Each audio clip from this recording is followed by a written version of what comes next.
Bismillahirrahmanirrahim. Assalamualaikum warahmatullahi wabarakatuh.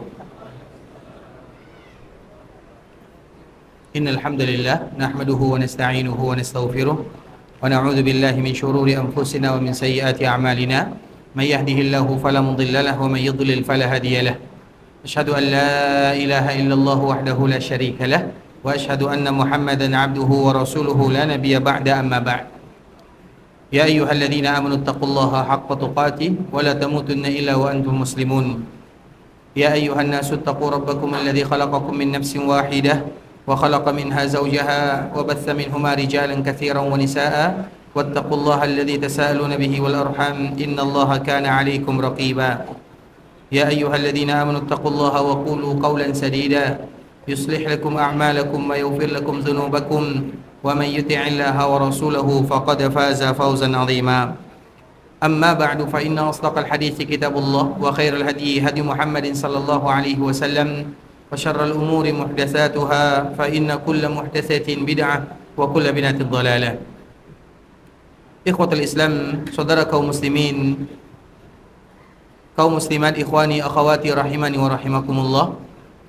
Alhamdulillah, kita selalu bersyukur kepada Allah Subhanahu wa taala pada kesempatan kali ini, walau dalam keadaan hujan, namun semangat kita tidak kendur untuk datang beribadah kepada Allah Subhanahu wa taala, duduk bermohon meminta kepada Allah, dan semoga Allah Subhanahu wa taala mudahkan urusan kita di dunia dan di akhirat. Allah Subhanahu wa taala angkat derajat kita. Allah Subhanahu wa taala berikan keberkahan dalam keluarga kita, dalam usaha kita, dalam anak dan keturunan kita, dan Allah Subhanahu wa taala, dan semoga Allah mengharamkan wajah kita dari nerakanya. Amin amin ya rabbal alamin. Ikhwatul Islam, saudara kaum muslimin, kaum muslimat, ikhwani akhwati rahimani wa rahimakumullah. Pada kesempatan kali ini kita akan kembali melanjutkan pembahasan berkaitan dengan sunnah Rasulullah sallallahu alaihi wasallam yang mencakup segala-galanya. Insyaallah suara kami dengar ya. Dan insyaallah pembahasan kali ini ikhwatul Islam adalah pembahasan yang santai. Kalau ada di antara kita yang ingin bertanya, maka kami langsung persilahkan, tidak menjadi masalah. Artinya kita ingin berdialog, berdiskusi untuk membahas tentang agama Allah Subhanahu wa taala, dan salah satunya berkaitan dengan sunnah Rasulullah sallallahu alaihi wasallam. Dan sunnah Nabi sallallahu alaihi wasallam itu mencakup segala-galanya. Dan kita tahu melaksanakan apa yang diperintahkan oleh Nabi, atau apa yang diucapkan oleh Nabi, atau apa yang disetujui oleh Nabi sallallahu alaihi wasallam, itu adalah bentuk kebahagiaan yang sesungguhnya. Dan orang-orang yang menyelisihi tersebut, maka mereka ada beberapa kemungkinan. Ada orang yang menyelisihinya karena ketidaktahuannya. Ada orang yang menyelisihinya karena hawa nafsunya. Ada orang yang menyelisihinya karena ketidaktahuan, ada pula karena hawa nafsu, dan ada pula karena syubhat yang melanda. Itu adalah di antara beberapa hal yang menyebabkan manusia lari dari agama Nabi sallallahu alaihi wasallam atau lari dari ketentuan Nabi sallallahu alaihi wasallam. Makanya kita contohkan ikhwatul Islam, dan kita rasa kebanyakan manusia adalah yang pertama. Yang pertama karena ketidaktahuan, dan yang kedua adalah karena hawa nafsu. Misalnya kita contohkan Muawiyah radhiyallahu ta'ala anhu. Muawiyah ini adalah anaknya Abu Sufyan. Namanya Muawiyah bin Abi Sufyan. Kira-kira Muawiyah ini apa hubungannya dengan Nabi sallallahu alaihi wasallam? Apa? Anak paman ya? Anak paman yang mana? Berarti Abu Sufyan paman Nabi. Masya Allah. Abu Sufyan. Siapa Abu Sufyan? Abu Sufyan itu ada dua. Abu Sufyan itu ada dua. Yang biasanya kita tahu hanya satu kan? Yang pertama namanya Abu Sufyan bin Harb, yang anaknya adalah Muawiyah, dan anaknya adalah Ramlah. Dan Ramlah itu adalah Ummu Habibah. Ummu Habibah itu adalah istri Rasulullah sallallahu alaihi wasallam, dan istri Rasulullah sallallahu alaihi wasallam adalah ibu kita kaum muslimin. Artinya hubungan Muawiyah dengan Nabi adalah Mondo bahasa kitanya. Bahasa Indonesianya? Ipar. Apa? Ipar, bias. Taib. Agar kita tahu, karena sahabat Muawiyah ini adalah sahabat yang terzalimi. Sahabat Muawiyah adalah sahabat yang terzalimi. Banyak orang yang sakit hati kepada sahabat Muawiyah. Terutama dikala terjadinya permasalahan antara Ali bin Abi Thalib dengan Muawiyah radhiyallahu taala anhum ajma'in. Otomatis orang tidak akan pernah bersebelahan dengan Muawiyah. Orang akan bersebelahan dengan Ali. Sudah pasti Ali. Terlepas daripada mana yang benar, mana yang salah. Kita tidak membahas mana yang benar, mana yang salah. Karena bagaimanapun mereka adalah sahabat Nabi. Dan sahabat Nabi itu semuanya masuk surga walau apa yang terjadi. Apapun yang terjadi setelah Nabi wafat, semua mereka pasti masuk surga. Walau terjadi perang di antara mereka, tapi mereka adalah orang yang sudah diampunkan dosanya oleh Allah Azza wa Jalla. Itu harus kita ingat. Karena kejadian yang melanda sahabat Nabi setelah Nabi wafat itu juga telah diberitahukan oleh Nabi sallallahu alaihi wasallam. Contoh misalnya, Nabi dikala berkhutbah, maka tiba-tiba masuk cucu Nabi sallallahu alaihi wasallam yang bernama Hasan. Berasal dari atau ayahnya adalah Ali, ibunya adalah Fatimah. Kemudian dikala Nabi berkhutbah, Hasan masuk. Apa yang dilakukan oleh Nabi sallallahu alaihi wasallam? Nabi turun. Kemudian Nabi mengatakan, innama amwalukum wa auladukum fitnah. Sesungguhnya anak kalian, harta kalian itu adalah fitnah. Apa makna fitnah? Ujian. Artinya Allah Subhanahu wa taala menguji kita dengan hal tersebut. Apakah semakin mendekatkan diri atau melalaikan? Sehingga dikala Hasan ini lewat, masuk, mungkin ya anak-anak umur 1 tahun 2 tahun lah istilahnya. Jadi merangkaknya, berjalannya masih menggemaskan kalau bahasa kitanya. Nabi SAW tidak bisa menahan dirinya. Maka Nabi turun. Nabi ambil, Nabi gendong, dan Nabi kembali melanjutkan khutbahnya. Kemudian ikhwatul Islam, dari sini para ulama menyebutkan, boleh tidak bawa anak-anak ke masjid? Dari mana bolehnya? Dari mana datang bolehnya? Hasan Husain. Hasan Husain itu dibawa oleh Nabi masuk masjid atau dia sendiri masuk masjid? Hasan dan Husain yang masuk masjid atau Nabi membawa dia masuk masjid? Paham pertanyaannya? Dibawa. Apa buktinya? Tadi dikala permasalahan ini, Hasan yang masuk atau Nabi yang mengajaknya masuk? Datang sendiri. Kenapa dia datang sendiri? Karena rumahnya di samping masjid. Jadi Masjid Nabawi seperti ini.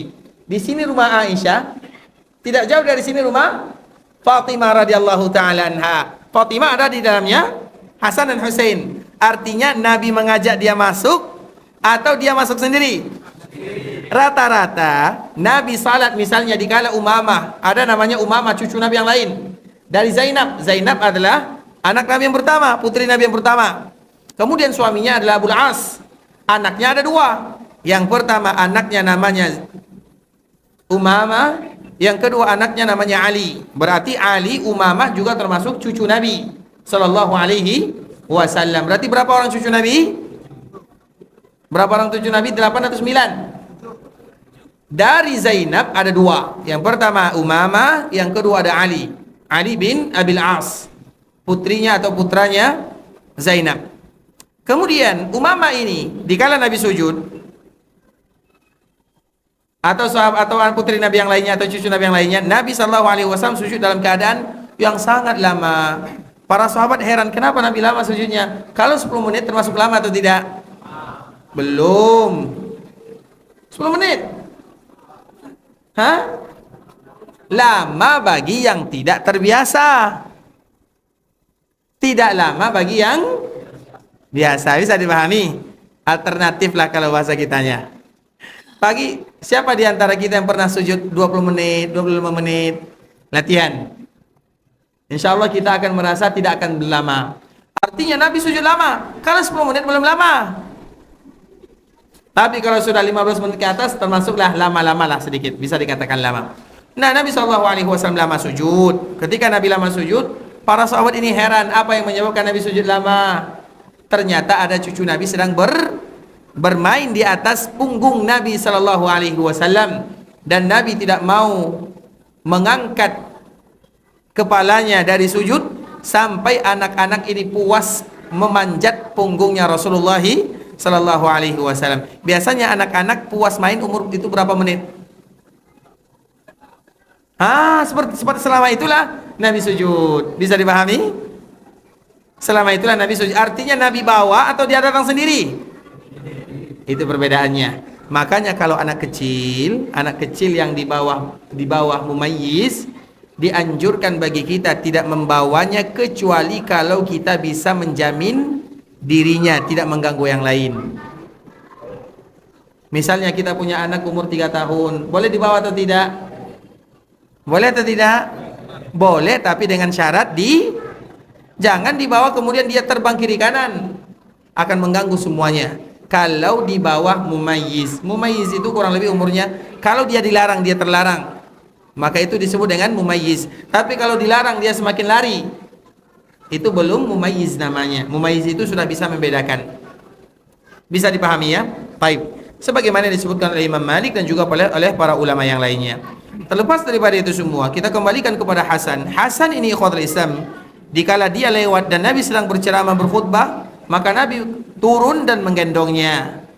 Kemudian Nabi mengatakan, aku tidak tahan melihatnya. Artinya tidak sabar. Sama dengan kita. Kalau kita punya cucu, biasanya kita sayang kepada anak atau sayang kepada cucu? Sayang cucu ya? Berarti tidak sayang anak. Sayang anak dan sayang semuanya, jangan dipisah-pisah. Kaum muslimin tidak boleh memisahkan sesuatu yang bisa dikumpulkan. Tidak boleh memisahkan sesuatu yang bisa dikumpulkan. Nabi tidak tahan. Kemudian Nabi turun, Nabi gendong. Apa kata Nabi sallallahu alaihi wasallam? Inna bani hadza, anakku ini. Nabi mengatakan anakku ini Allah akan persatukan di tangannya 2 kafilah yang sangat besar. Allah akan satukan di tangannya 2 kelompok kaum muslimin yang besar. Dan itulah yang terjadi ikhwatul Islam. Ketika Ali bin Abi Thalib radhiyallahu taala anhu wafat, sebahagian orang-orang Syam mereka juga belum mau menerima Ali bin Abi Thalib radhiyallahu taala anhu. Mereka belum membaiatnya. Tidak membaiatnya bukan berarti tidak ada alasan, ada alasannya. Karena mereka menginginkan Utsman bin Affan radhiyallahu taala anhu. Mana Utsman? Utsman itu walinya adalah Muawiyah.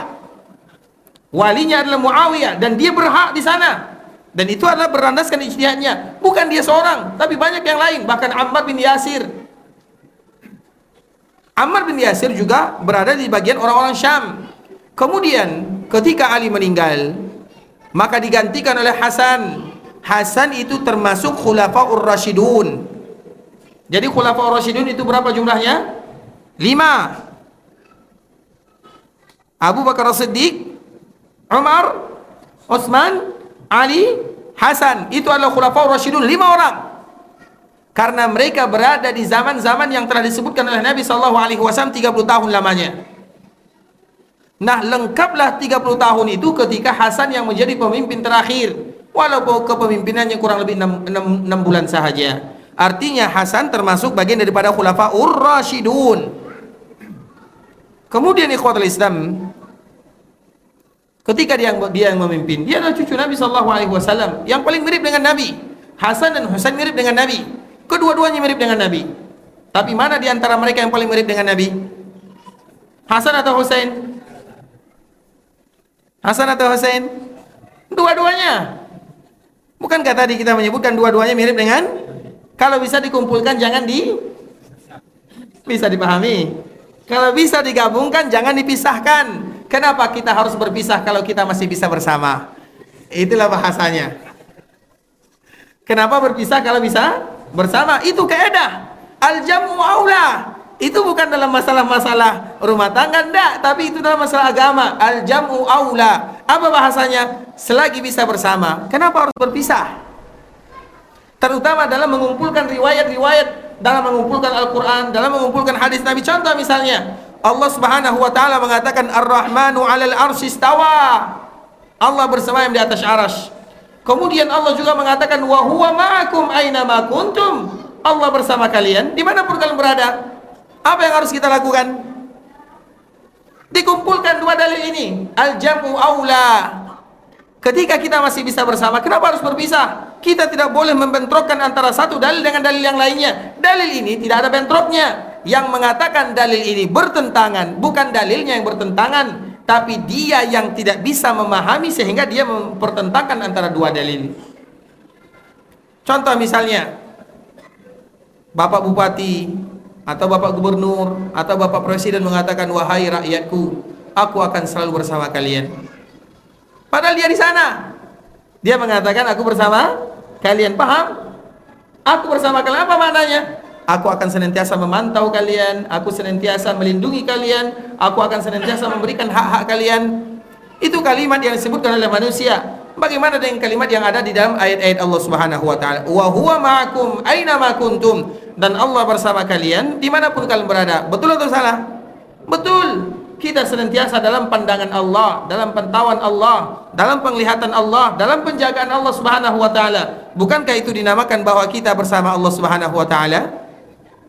Seperti misalnya kita antarkan anak-anak kita ke sekolah pondok misalnya, jauh dari kita. Kemudian kita mengatakan untuk memberikan motivasi kepadanya, wahai anakku, ayah akan selalu bersamamu. Padahal kita tinggalkan dia di sana. Tapi kita mengatakan ayah akan selalu bersamamu. Apa maknanya? Memantau, memandang, semuanya. Artinya dikala bisa bersama, kenapa harus berpisah? Itu adalah di antara dalil atau di antara hujjah yang ada dalam agama. Selagi bisa bersama, jangan dipisah. Baik ikhwatul Islam, Hasan dan Husain. Kita kembalikan kepada Hasan dan Husain. Mana yang lebih mirip dengan Nabi? Kedua-duanya. Berarti sudah tahu kaidah ini ya. Baik, Hasan itu mirip dengan Nabi bagian atasnya, Husain mirip dengan Nabi bagian bawahnya. Artinya kedua-duanya sama mirip dengan Nabi SAW. Mereka punya keutamaan masing-masing. Nah, salah satu kemuliaan Hasan dikala dia menjadi khulafaur rasyidun atau dikala dia memimpin kaum muslimin, dia tidak ingin kaum muslimin mereka berpecah belah. Dia tidak ingin kaum muslimin mereka melakukan hal-hal yang akan memberikan kemudaratan kepada kaum muslimin itu sendiri. Daripada kaum muslimin mereka berpecah belah antara satu dengan yang lainnya, lebih bagus kekuatan mereka itu dihadapkan kepada musuh-musuh yang ada. Kenapa harus kepada sesama kaum muslimin? Maka di saat itulah dia mengatakan, saya turun dari jabatan kepemimpinan dan semuanya saya serahkan kepada Muawiyah radhiyallahu ta'ala anhu. Dalam satu sisi Hasan terpuji, tapi dalam sisi yang lain dia dimarahi. Begitu juga dalam satu sisi Muawiyah terpuji, tapi dalam sisi yang lain dia juga dimarahi. Hasan itu adalah turun dari jabatan, itu bukan sesuatu yang mudah. Makanya orang Kufah itu paling marah kepada Hasan bin Ali bin Abi Thalib radhiyallahu ta'ala anhu. Bagaimana dia marah? Karena dikala dia menyerahkan jabatannya, dia mengatakan, aku ingin pergi ke kampung halaman kakekku, yaitu Rasulullah SAW, pulang ke kota Madinah. Kemudian orang-orang Kufah dikala mengetahui Hasan ingin pulang ke kota Madinah, maka mereka menitipkan hadiah yang sangat indah. Kira-kira apa hadiah yang diberikan oleh orang Kufah kepada Hasan? Hadiahnya, dikala Hasan naik onta ingin hijrah ke kota Madinah, maka mereka ambil pisau ditusukkan di pahanya. Itulah hadiahnya. Saking jahatnya mereka kepada cucu Rasulullah sallallahu alaihi wasallam, membuat Hasan kesakitan, terjatuh dari onta. Dan terjatuh dari onta itu ikhwatul Islam sakit sekali. Coba kalau kita terjatuh dari mobil atau terjatuh dari kendaraan, bukan sesuatu yang mudah dirasakan. Nah, kemudian tidaklah seseorang meninggalkan sesuatu karena Allah kecuali Allah pasti akan mengganti dengan yang terbaik. Kaidah itu akan ada untuk selama-lamanya. Dan salah satunya adalah Hasan, ketika beliau meninggalkan sesuatu karena Allah, maka Allah lahirkan dari keturunannya yang namanya adalah Muhammad bin Abdullah, atau nama lainnya adalah Imam Mahdi, berasal dari keturunan Hasan. Namanya sama dengan nama Nabi, nama ayahnya sama dengan nama ayah Nabi, namanya Muhammad bin Abdullah, dan dia berasal dari keturunan Hasan. Kenapa demikian? Allah mengganti kelemah lembutan Hasan yang turun dari jabatannya untuk menyatukan kaum muslimin, Allah ganti dengan anak cucu yang akan menyatukan seluruh kaum muslimin yang ada di dunia. Dan itu adalah di antara pelajaran yang sangat indah ikhwatul Islam. Kebaikan kita tidak akan hilang selama-lamanya. Kalau kebaikan tersebut tidak kita dapatkan di dunia, maka kebaikan tersebut akan diterima oleh anak, keturunan dan cucu kita. Kita hidup bukan untuk kita, kita hidup untuk keluarga kita, kita hidup juga untuk anak dan cucu kita. Keberkahan yang kita lakukan mungkin kita tidak melihat asarnya sekarang, tapi nanti Allah berikan keberkahan kepada anak dan cucu kita yang mereka akan senantiasa mendoakan kita dan pahalanya akan selalu mengalir kepada kita walau kita sudah berkalang tanah. Itu yang kita inginkan dikala kita melakukan kebaikan dan ibadah kepada Allah Subhanahu wa taala. Terlepas daripada itu semua ikhwatul Islam, bahwa kejadian antara para sahabat Nabi, apapun yang terjadi kepada mereka, itu semuanya sudah disebutkan oleh baginda Rasulullah sallallahu alaihi wasallam, sudah ditakwil oleh Nabi. Takwil itu artinya banyak, dan salah satu makna takwil itu sesuatu yang sudah ditafsirkan oleh Nabi sallallahu alaihi wasallam, kejadiannya pasti berlaku walau Nabi sallallahu alaihi wasallam sudah tiada. Nah, salah satunya ikhwatul Islam, ada salah seorang yang paling dicintai oleh Rasulullah sallallahu alaihi wasallam, namanya adalah Usamah. Ayahnya adalah Zaid. Jadi namanya adalah Usamah, hubbu Rasulillah sallallahu alaihi wasallam. Dan Usamah ini termasuk orang yang paling dicintai oleh Nabi, maka dia dinamakan dengan hubbu Rasulillah, orang yang paling dicintai oleh Nabi. Makanya dari sini para ulama mereka berbeda, orang yang paling dicintai oleh Nabi itu siapa? Para sahabat Nabi, perhatikan baik-baik, para sahabat Nabi, semua mereka merasa bahwa mereka adalah orang yang paling dicintai oleh Nabi sallallahu alaihi wasallam. Semuanya, setiap para sahabat mereka merasa saya paling dicintai oleh Nabi. Yang lain mengatakan saya paling dicintai oleh Nabi sallallahu alaihi wasallam. Itu kalau kita tinjau dari sisi sahabat Nabi. Tapi kalau kita tinjau dari Nabi, maka tentu tidak mungkin kecintaan Nabi sama kepada semua para sahabat. Tentu ada tingkatan-tingkatannya sesuai dengan kedekatan mereka kepada Allah dan kedekatan mereka kepada Nabi serta kedekatan mereka kepada agama. Sedangkan sahabat Nabi, mereka menganggap Nabi itu selalu mencintainya. Maka tiba-tiba muncul pertanyaan dari salah seorang sahabat namanya Abdullah bin Amr bin As. Dia memberanikan diri karena dia melihat Nabi sangat sayang kepadanya. Maka dia memberanikan diri, ya Rasulullah, man ahabbun nasi ilaik, kira-kira siapa manusia yang paling kau cintai? Maka Nabi mengatakan Aisyah. Kemudian dia kembali bertanya, wa minar rijal, yang saya maksud ya Rasulullah dari kalangan laki-laki siapa yang paling kau cintai? Maka Nabi mengatakan Abuha. Kemudian dia bertanya lagi, kemudian siapa lagi ya Rasulullah? Maka dia mengatakan, atau Nabi menjawab Umar. Kemudian siapa lagi ya Rasulullah? Maka Nabi kembali menjawab Utsman. Nah, kenapa dia bertanya? Dan kenapa dia selalu bertanya? Agar namanya masuk di dalamnya, tapi namanya tidak kunjung masuk. Makanya dia bukan hanya sekedar bertanya, ndak, summaman.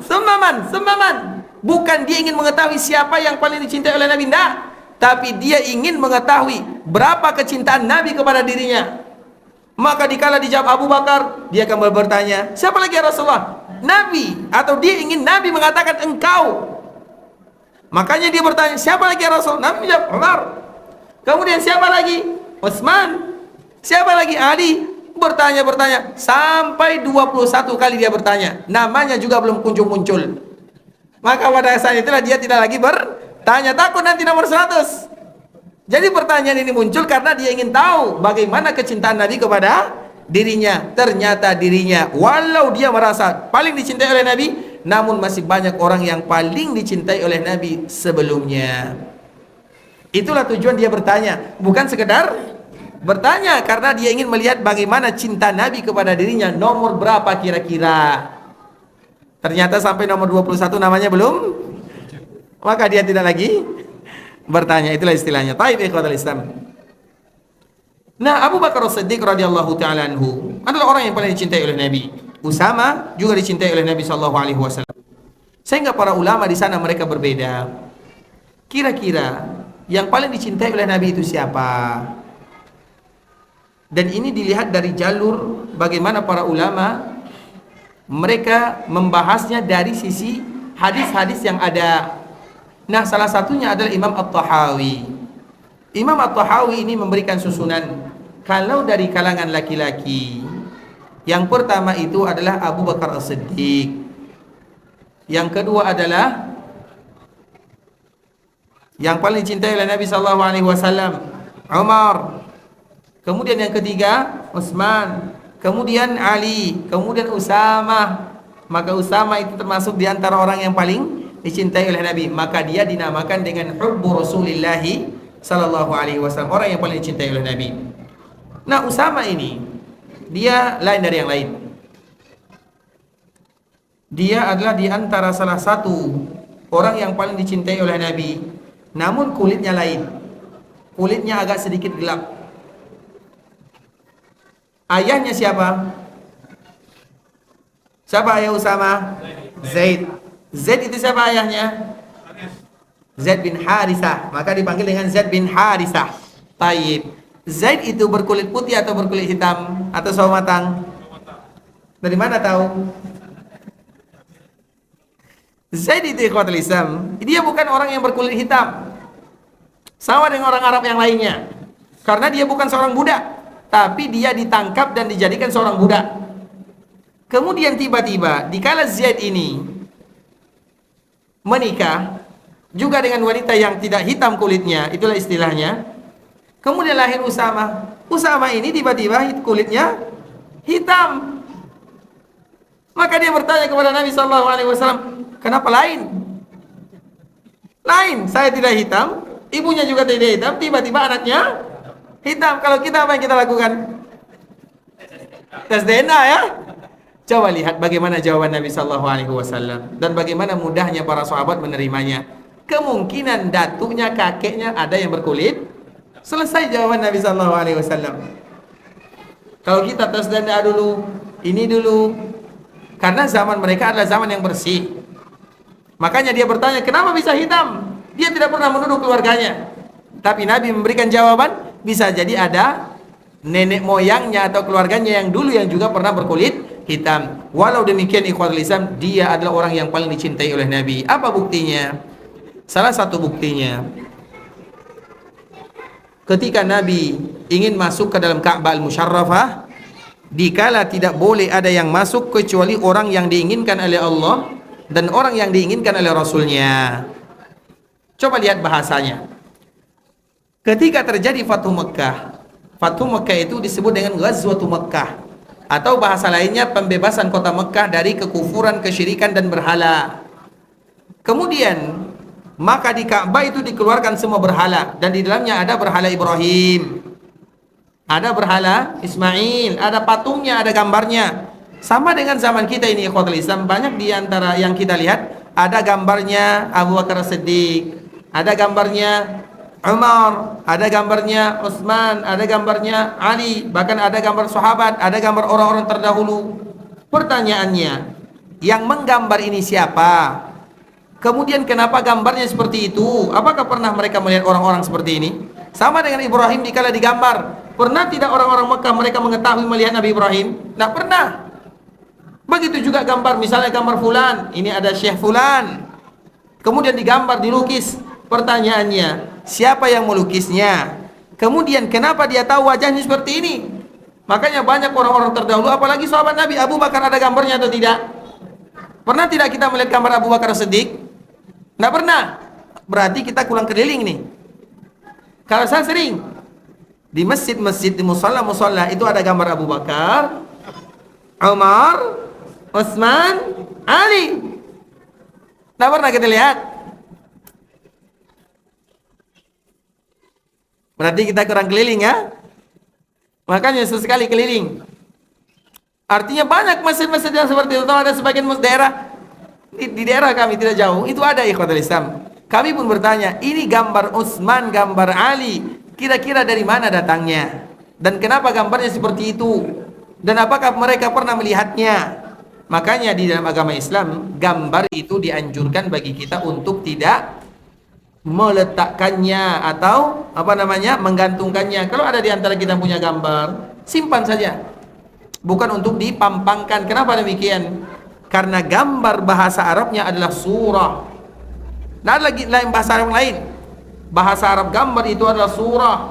Dan surah itu ada ancaman yang disebutkan oleh baginda Rasulullah SAW. Barang siapa yang menggambar, maka nanti diminta di akhirat untuk memberikan ruh. Walaysa binafikh. Dan dia tidak akan sanggup untuk selama-lamanya. Maka diminta pertanggungjawaban. Gambar itu termasuk di antara salah satu yang dilarang. Makanya apa buktinya? Bukan hanya patung. Kalau patung sudah jelas. Tapi gambar demikian juga keadaannya. Apa buktinya? Yaitu ketika Aisyah menggambar burung di bantalnya menyulam. Sulaman itu sama dengan gambar, disulam. Yang tentunya tidak berbentuk sulaman. Maka Nabi tidak mau masuk. Kemudian Aisyah mengatakan, "Astaghfirullah, aku minta ampun kepada Allah ya Rasulullah. Kira-kira kenapa engkau tidak mau masuk? Apa salahku?" Maka Nabi mengatakan, "Bagaimana aku masuk ke dalam rumah yang malaikat tidak mau masuk di dalamnya?" Ternyata ada gambar yang disulam oleh ibunda kita Aisyah radhiyallahu taala anha. Ini bukan masalah gambarnya ada ini ada itu, tidak, ikhwatul Islam, tapi masalahnya keberkahan yang ada di rumah. Kalau seandainya malaikat tidak masuk ke rumah kita, apa yang akan masuk? Kita tidak ingin keluarga kita rumah yang dipenuhi oleh jin, sarang yang lainnya. Kita ingin rumah kita dipenuhi oleh malaikat-malaikat Allah Subhanahu wa taala, dan malaikat akan jauh dari rumah yang ada gambar-gambar di dalamnya selama kita bisa menjauhinya. Apakah ada gambar makhluk yang bernyawa yang tidak bisa kita menjauhinya? Banyak. Salah satunya adalah mainan anak-anak perempuan. Mainan anak-anak perempuan itu tidak mungkin, dan itu terjadi kepada Aisyah. Maka sebagian orang yang membolehkan, mereka berdalih dengan ibunda Aisyah. Ibunda Aisyah itu adalah orang yang paling pintar semenjak beliau kecil. Aisyah itu pintar orangnya, dan itulah salah satu hikmah mengapa Allah pilih Aisyah menjadi istrinya dan tidak punya keturunan, agar Aisyah menjaga agama. Dan betul keadaannya Aisyah lah yang menjaga agama. Apa makna menjaga agama? Dia menghafal semua hadis-hadis Nabi, terutama hadis-hadis yang berkaitan dengan rumah tangga dan keluarga. Dari mana kita tahu bagaimana kehidupan Nabi, bagaimana makan Nabi, bagaimana tidur Nabi, bagaimana sholat Nabi, kecuali dari keluarga Nabi sallallahu alaihi wasallam. Dan yang paling banyak adalah ibunda Aisyah radhiyallahu taala anha. Ibunda Aisyah ini, dia pernah main kuda-kudaan. Main kuda, main anak-anak. Makhluk hidup, ada sayapnya. Maka Nabi lewat, bertanya kepada Aisyah, "Wahai Aisyah, Aisyah sedang main anak-anak. Wahai Aisyah, biasanya kuda tidak ada sayapnya. Biasanya kuda tidak ada sayapnya." Aisyah dikala dia sedang bermain, tidak melihat Nabi SAW, spontan langsung mengatakan, "Tidakkah kamu tahu bahwa kuda Nabi Sulaiman itu ada sayapnya?" Anak kecil. "Tidakkah kamu tahu bahwa kuda Sulaiman itu ada sayapnya?" Kemudian dia lanjut bermain. Itu bukti kecerdasannya. Nah, dari situ para ulama mengatakan, ikhwatul Islam, makanya makhluk bernyawa, boneka kalau istilah kitanya, atau makhluk yang ada bernyawa, kalau itu seandainya untuk permainan anak-anak perempuan, maka diberikan keringanan, karena memang itu ada tabiat anak perempuan. Kalau tabiat anak laki-laki, apa? Boneka atau robot? Robot, mobil-mobilan, apalagi yang lain. Semaksimal mungkin selagi ada makhluk yang bergambar dan bernyawa, maka jauhkan dari rumah. Bukan untuk orang lain, tapi demi kemaslahatan keluarga kita, agar keluarga kita, rumah kita adalah rumah yang ibarat surga, karena malaikat yang selalu mengisinya, malaikat yang selalu ada di dalamnya. Tapi kalau seandainya penuh dengan gambar ini, apalagi ditambah masalah keyakinan, itu urusan kedua. Yang penting gambarnya dulu. Kalau ditambah keyakinan, itu lain cerita. Makanya dianjurkan di rumah kita tidak ada makhluk yang bernyawa, karena resikonya terlalu berbahaya nanti dikala kita berada di akhirat sana. Yang mengatakan boleh-boleh saja silakan, tapi ingat mereka akan bertanggung jawab di hadapan Allah Subhanahu wa taala. Tapi ikhwatul Islam, azan sudah masuk. Mungkin setelah azan kita sambung sebentar ya. Pembahasan kita belum sampai nih. Baik, masalah Usama ya. Jadi Usama ini dikala di Ka'bah Al-Musyarrafah, ini adalah bentuk barometer dalam agama. Nabi SAW mengatakan tidak boleh ada yang masuk di Ka'bah kecuali orang yang dicintai oleh Allah, atau orang yang diinginkan oleh Allah dan orang yang diinginkan oleh nabinya. Artinya itu pilihan dari Allah, pilihan dari nabinya. Maka masuk Nabi masuk ke dalam Ka'bah. Setelah Ka'bah dibersihkan dari berhala, kemudian dikala Nabi masuk, apa yang terjadi? Maka di saat itulah Nabi memanggil sahabat-sahabat yang diinginkan oleh Allah dan diinginkan oleh nabinya. Siapa mereka? Azan dulu. Baik, silahkan. Barakallahu fikum. Bismillahirrahmanirrahim. Alhamdulillahi ala ihsani wa syukru lahu ala taufiqihi wa amtinani wa asyhadu an la ilaha illallah wahdahu la syarika lahu ta'dhiman li sya'ni wa asyhadu anna Muhammadan 'abduhu wa rasuluhu da'i ila ridwani wa sallallahu wa sallim ala nabiyyina Muhammadin wa ala alihi wa sahbihi wa sallama tasliman mazida. Ikhwatul Islam, kita lanjutkan pembahasan kita. Sebagaimana tadi telah kita jelaskan bahwa dalam agama yang menjadi patokan adalah iman dan takwa kepada Allah Subhanahu wa taala. Makanya agama Islam adalah agama yang betul-betul tidak ada rasis di dalamnya. Mau dari mana, mau kelompok mana, mau dari kulit apa, itu tidak pernah ditinjau dalam agama Islam. Dan itu terbukti ketika Nabi SAW mengatakan tidak boleh ada yang masuk di dalam Ka'bah kecuali orang yang diinginkan oleh Allah dan Rasulnya. Siapa yang dipilih oleh Nabi SAW? Hanya dua, dan kedua-duanya sama-sama berkulit yang tidak terang. Siapa sahabat yang kulitnya tidak terang? Siapa yang pertama? Bilal. Yang kedua Usamah yang tadi kita sebutkan. Dua orang inilah yang masuk ke dalam Ka'bah bersama Nabi SAW. Abu Bakar ada di bawah, Umar ada di bawah, Utsman ada di sana, Ali juga ada di sana, semua ada di sana. Itu untuk menunjukkan kepada kaum muslimin, Fathu Mekah itu kejadian yang luar biasa. Semua orang memandang siapa yang akan masuk bersama Nabi, dan Nabi mengatakan tidak boleh masuk di dalamnya kecuali orang yang diinginkan oleh Allah dan diinginkan oleh nabinya. Dipanggil oleh Nabi Bilal dan Usamah. Apa kelebihan mereka berdua? Dalam sisi fisik tidak ada, masalah harta tidak ada, tapi yang mereka miliki adalah iman dan takwa yang begitu kuat dan luar biasa. Itu yang mereka miliki, sehingga Nabi menginginkan mereka berdua yang masuk bersama Rasulullah SAW dalam Ka'bah. Dan itu adalah awal-awal langkah masuk dalam Ka'bah Al-Musyarrafah. Kemudian ikhwatul Islam, Usamah setelah pulang Nabi SAW melaksanakan haji wada', kemudian Nabi SAW pulang ke kota Madinah. Maka Nabi SAW mengatakan kepada Usamah, wahai Usamah, pergilah kamu ke daerah yang dulu orang tuamu gugur di sana. Di mana orang tua Usamah gugur? Di mana orang tua Usamah gugur? Kita kenal ada sebuah peperangan yang namanya perang Mu'tah. Perang Mu'tah. Mu'tah itu ikhwatul Islam adalah perang yang terjadi sebelum Fathu Mekah. Berarti tahun berapa terjadinya? Tahun ke-8 Hijriah. Namanya perang Mu'tah. Perang Mu'tah itu terjadi sebelum Fathu Mekah. Mu'tah itu adalah daerah yang ada di Jordania sekarang, di Syam. Makanya di Jordania atau Yordania Al-Urdun itu ada namanya Jamiah Mu'tah, yaitu Universitas Mu'tah, yang mana dulu di sana terjadinya perang Mu'tah. Perang Mu'tah itu tahu kita bagaimana kejadian perang Mu'tah. Nabi SAW mengutus 3 panglima yang paling dicintai oleh Nabi. Nabi mengatakan yang memimpin kalian adalah Zaid. Kalau Zaid meninggal, maka digantikan oleh Ja'far. Kalau Ja'far meninggal, maka digantikan oleh Abdullah bin Rawahah. Kemudian Nabi setelahnya menangis. Kenapa Nabi mengatakan yang demikian? Berarti Nabi tahu kalau ketiga orang ini akan wafat. Kalau Zaid meninggal, digantikan oleh Ja'far. Nabi tahu kalau Zaid ini akan meninggal. Kalau Zaid meninggal atau Ja'far meninggal, digantikan oleh Abdullah. Nabi tahu Ja'far itu akan meninggal. Kemudian kalau Abdullah meninggal, silakan kalian pilih pemimpin kalian. Tidak mungkin Nabi mengatakan kalimat ini kecuali Nabi tahu kalau mereka bertiga akan meninggal. Kemudian dikala mereka bertiga meninggal, maka digantikan oleh Khalid. Khalid baru masuk Islam. Tahun berapa Khalid masuk Islam? Tahun berapa? Tahun ke-4 atau tahun ke-5? Tahun ke-8 itu juga.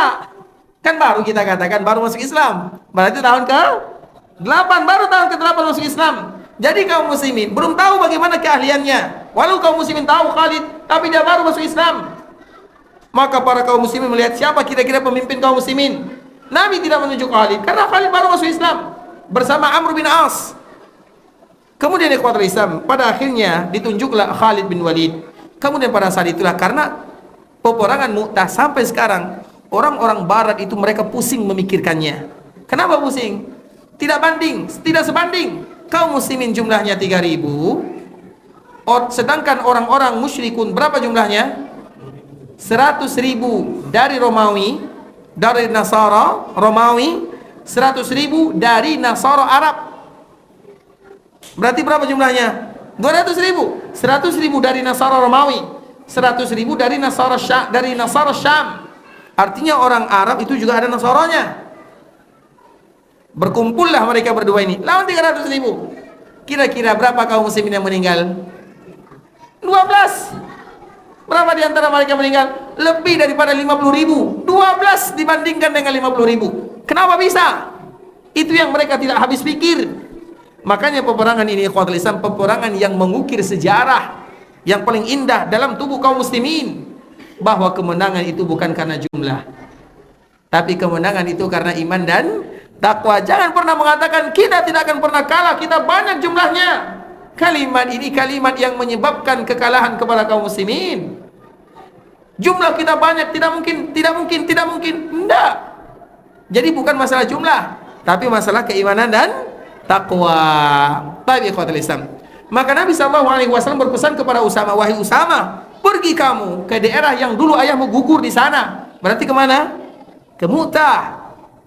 Kemudian dikala Usama bersiap-siap, tentunya pasukan Usama itu waktu itu masih berumur 19 tahun lah, kurang lebih 20 tahun. Masih muda, 19 tahun. Prajuritnya, pasukannya siapa pasukan Usama? Abu Bakar, Umar, Utsman, Ali.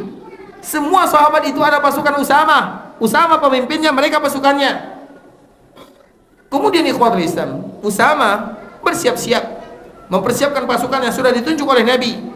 Kemudian dikala mereka ingin bersiap meninggalkan, melangkah sedikit demi sedikit meninggalkan Madinah, maka Usama mendengar Nabi sakit.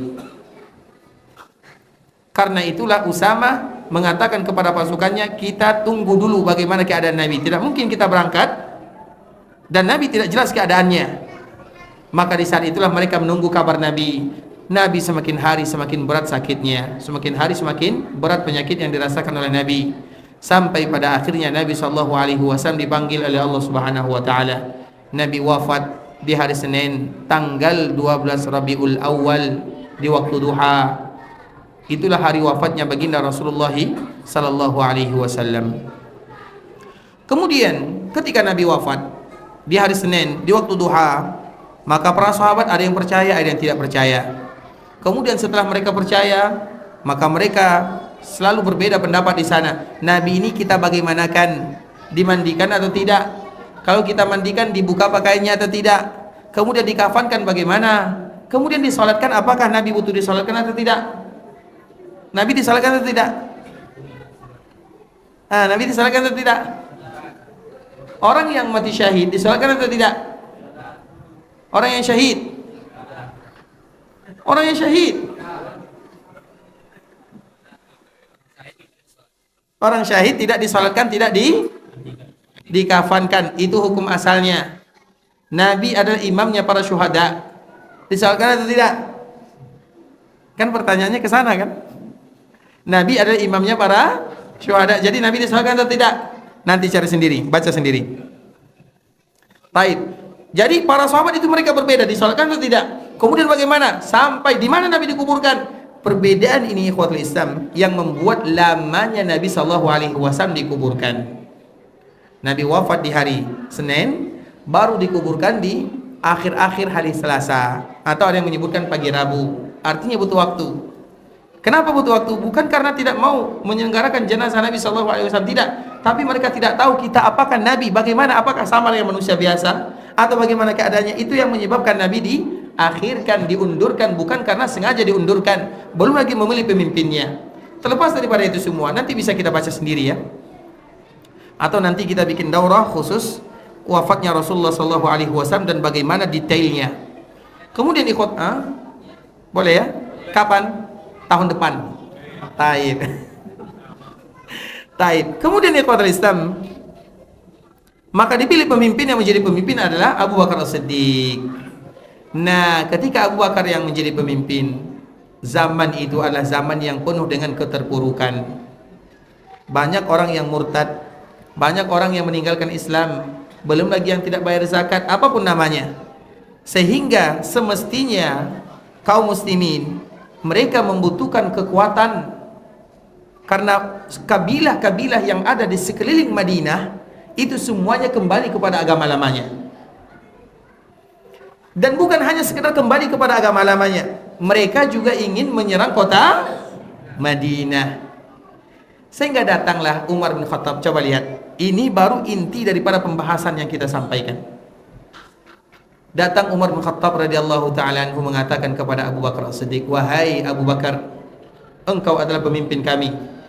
Pasukan Usama jangan kita berangkatkan, karena kita butuh pasukan di sini. Kalau seandainya pasukan Usama kita berangkatkan, maka siapa yang akan menjaga kota Madinah? Semua orang akan datang ke kota Madinah, menyerbu kota Madinah, habis kita semuanya. Betul tidak pendapat Umar? Betul.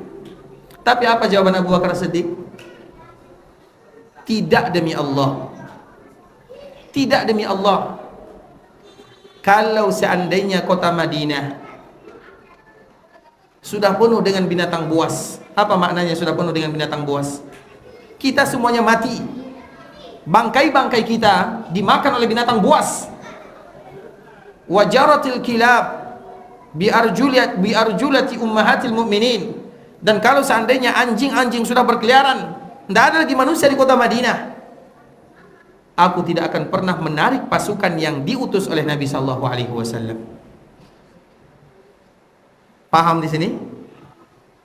Umar mengatakan, jangan diutus, kita butuh pasukan. Banyak orang yang murtad dan mereka ingin menyerang Madinah. Apa kata Abu Bakar Siddiq? Kalau kita mati di sini, saya tidak takut. Tidak mungkin saya tidak melaksanakan apa yang telah diinginkan oleh Nabi sallallahu alaihi wasallam. Usama dan pasukannya, mereka bukan berarti tidak mau berangkat, tapi mereka menunggu kabar Nabi. Tidak mungkin mereka meninggalkan Nabi begitu saja, tidak. Pada akhirnya Nabi wafat. Bagaimana keadaannya? Tentu mereka tergantung pemimpin. Komat ya. Lanjutkan atau selesai? Semakin malam semakin panas ya. Baik. Sampai di mana tadi ya? Pasukan Usama. Pasukan Usama ini tidak mungkin berangkat kecuali atas izin daripada pemimpin yang baru. Dan pemimpin yang baru adalah Abu Bakar Siddiq. Apa kata Abu Bakar Siddiq? Berangkat kalian sebagaimana yang diinginkan oleh Nabi. Tidak ada satupun di antara kalian yang datang ke kota Madinah yang mundur, tidak. Maju semuanya, kecuali beberapa orang sahabat seperti Umar. Abu Bakar ini minta izin kepada Usama, aku butuh Umar, karena Umar itu adalah temannya yang pintar, wazirnya, menterinya, kemudian beberapa sahabat yang lainnya. Maka Usama mengizinkan, sisanya mereka pergi ke tempat yang dulu ayahnya meninggal di sana. Artinya dia tidak pernah mau mengkhilafi apa yang diperintahkan oleh Nabi sallallahu alaihi wasallam. Itu poin yang kita ingin sampaikan. Tidak mau dia mengkhilafi apa yang diinginkan oleh Nabi. Dan sesuatu yang tidak mengkhilafi apa yang diinginkan oleh Nabi, pasti ada hikmah di dalamnya, pasti mulia. Jangan pernah kita mengatakan sunnah Nabi akan membawa malapetaka, sunnah Nabi akan memecah belah umat. Itu adalah bahasa-bahasa tuduhan kepada baginda Muhammad bin Abdullah sallallahu alaihi wasallam. Apa yang terjadi ikhwatul Islam? Pasukan Usama berangkat. Orang-orang yang ada di sekitar Madinah, yang tadi mereka murtad, yang tadi mereka ingin menyerbu kota Madinah, mereka mengatakan, tidak mungkin Abu Bakar mengirim utusan keluar kecuali pasukan yang ada di dalam kota Madinah lebih banyak lagi. Paham? Tidak mungkin ada pasukan diutus keluar kecuali yang ada di dalam kota Madinah lebih. Kalau kita menyerbu kota Madinah, akan mati semuanya. Pada akhirnya tidak ada satupun yang berani menyerbu kota Madinah. Kenapa? Karena pasukan Usama keluar. Tidak mungkin pasukan ini keluar kecuali pasukan di dalam lebih banyak lagi. Padahal tidak ada pasukan di dalam kota Madinah. Tapi itu adalah bukti siapapun yang mengindahkan aturan Allah dan aturan Nabi-Nya pasti akan mendapatkan kemuliaan di dunia dan di akhirat. Ditolong oleh Allah Subhanahu wa taala. Itulah apa kata Umar bin Khattab, dari situlah aku tahu ternyata pendapat Abu Bakar ini adalah pendapat yang diberikan taufik oleh Allah Subhanahu wa taala, dan itu adalah awal kemenangan Abu Bakar As-Siddiq dikala memimpin kaum muslimin. Barakallahu fikum ikhwatul Islam. Sampai di sini pembahasan yang bisa kami jelaskan. Intinya bagaimana kita dengan sunnah Nabi sallallahu alaihi wasallam. Sunnah itu artinya apa yang diinginkan oleh Nabi kita untuk melakukannya. Baik, sekarang kita buka sesi tanya jawab. Kalau ada yang ingin bertanya kami persilahkan. Jazakumullahu khairan. Baik. Kalau tidak ada alhamdulillah ya.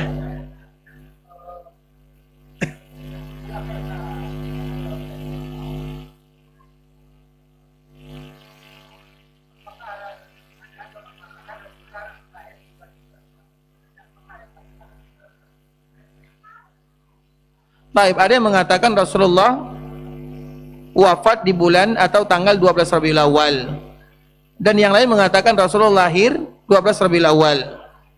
Jawabannya sama semuanya, betul semuanya. Hanya saja tingkat betulnya itu berbeda. Hari wafat Nabi semua orang tahu. Perbedaannya hanya dua. Ada yang mengatakan tanggal 12, ada yang mengatakan tanggal 11, itu saja perbedaannya.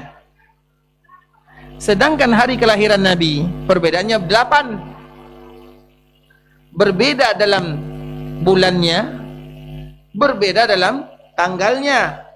Bulan berbeda, tanggal berbeda. Dan di antara salah satu perbedaan tersebut adalah tanggal 12 Rabiul Awal. Kenapa demikian? Karena kalender Hijriyah itu baru ada ketika Nabi hijrah dari Mekah menuju Madinah. Makanya lebih mudah menentukan hari wafatnya Nabi sallallahu alaihi wasallam. Kenapa? Karena orang sudah menghitung hijrah Nabi. Sedangkan sebelum Nabi hijrah, orang tidak menghitung. Makanya di antara salah satu kebiasaan orang-orang terdahulu, mereka hanya menasabkan kepada kejadian-kejadian besar. Kapan Nabi lahir? Yang pasti hanya 2. Sisanya terjadi perbedaan yang luar biasa. Yang pertama hari Senin, karena itu hadis Nabi. Nabi ditanya, "An saumi yaumil Itsnain?" Faqala dzalika yaumun wulidtu fi. Hari itu adalah hari di mana aku dilahirkan. Kalau ada di antara kaum muslimin yang ingin memperingati hari kelahiran Nabi, boleh atau tidak? Boleh. Caranya bagaimana? Berpuasa setiap hari Senin. Sebagaimana yang dilakukan oleh Nabi sallallahu alaihi wasallam. Kalau ada di antara kita yang ingin mengenang hari kelahiran Nabi, lakukan sebagaimana yang dilakukan oleh Nabi. Apakah Nabi melakukan yang demikian? Iya. Makanya Nabi tanya, "Ya Rasulullah, kenapa engkau puasa di hari Senin?" Apa jawaban Nabi? "Dzalika yaumun wulidtu fi." Hari itu hari aku dilahirkan. Artinya Nabi berpuasa setiap hari Senin karena hari itu adalah hari Nabi lahir. Kalau ada di antara kita yang ingin mengenang hari kelahiran Nabi, maka berpuasa setiap hari Senin, selesai. Bukankah itu yang dilakukan oleh baginda Rasulullah SAW? Jelas? Baik, yang kedua, semuanya sepakat bahwa Nabi sallallahu alaihi wasallam lahir pada Amul Fil, yaitu tahun gajah. Kapan tahun gajah? Allahu a'lam. Kenapa? Maksudnya mereka menyandarkan kepada kejadian-kejadian yang besar. Makanya semua kejadian besar itu disandarkan kepadanya. Apapun yang terjadi, ikhwatul Islam, disandarkan kepada kejadian besar. Dari situlah terjadi perbedaan. Kalau hari kelahiran Nabi banyak perbedaannya, kurang lebih 8 pendapat para ulama. Kalau hari wafat Nabi jelas, karena setelah hijrah Nabi, mudah dihitung. Dan kaum muslimin sudah banyak. Sedangkan sebelumnya harus kembali lagi ke sebelum hijrah. Berarti sebelum hijrah berapa tahun harus kembali? 53 tahun. Karena Nabi hijrah dari Mekah menuju Madinah, berapa umur Nabi? 53 tahun. Artinya harus mengulang 53 tahun. Tidak sulit sebenarnya, tapi terjadi perbedaan yang luar biasa. Tidak sama perbedaannya dikala hari wafatnya Rasulullah sallallahu alaihi wasallam. Barakallahu fikum. Jelas Pak ya? Baik, yang lain. Silakan. Baik, yang mana mau dijawab? Yang pertama atau yang kedua? Baik. Kedua-duanya. Baik, kalau ada misalnya tabligh akbar, kemudian ada foto, ada gambar, boleh tidak kita sholat di situ? Boleh atau tidak? Tidak menjadi masalah. Di mana larangannya? Yang menjadi kita poinkan di situ ikhwatul Islam adalah masalah gambarnya, bukan masalah sholatnya. Contoh misalnya, ada orang laki-laki yang dia pakai emas, boleh atau tidak? Tidak boleh. Tapi dia salat, sah salatnya atau tidak? Tapi dia pakai emas. Taib, ada lagi yang lebih parah. Dia bangun rumah, tapi rumahnya hasil korupsi. Dia salat di dalamnya, salatnya sah atau tidak? Hasil korupsi. Salatnya sah, terima atau tidak itu urusan Allah. Sedangkan rumahnya tidak sah. Paham? Orang yang salat laki-laki pakai gelang, pakai anting misalnya, yang terbuat dari emas. Kita harus membedakan antara dua perkara. Ini salah, bukan berarti salatnya salah. Paham? Yang pertama jelas ya. Tapi yang kedua masalah video. Video itu ikhwatul Islam di dalam berdakwah atau misalnya video itu tidak dinamakan dengan surah. Karena video itu adalah gerakan tidak sama dengan surah. Surah itu disebut dengan surah sesuatu yang sabit, sesuatu yang tidak bergerak. Kalau video itu dari mana tidak bergeraknya? Jadi apa-apa ada sebagian yang mengatakan boleh, ada sebagian yang mengatakan tidak boleh. Pertanyaan kami, yang mengatakan tidak boleh siapa? Dari mana kamu tahu? Itu istilahnya.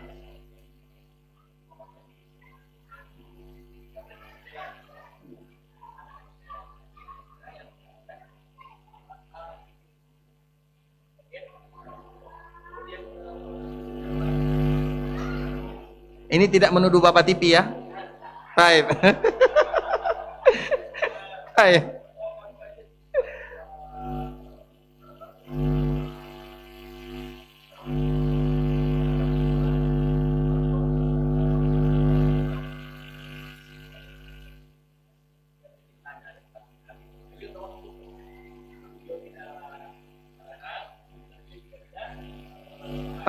Baik.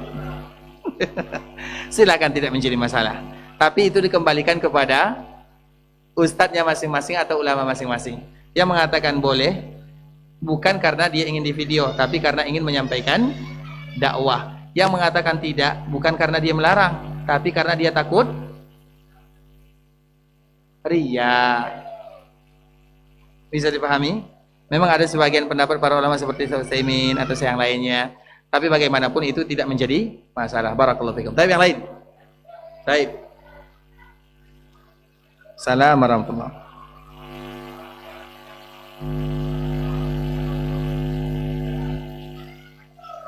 wabarakatuh. Apa? Teknologi baik.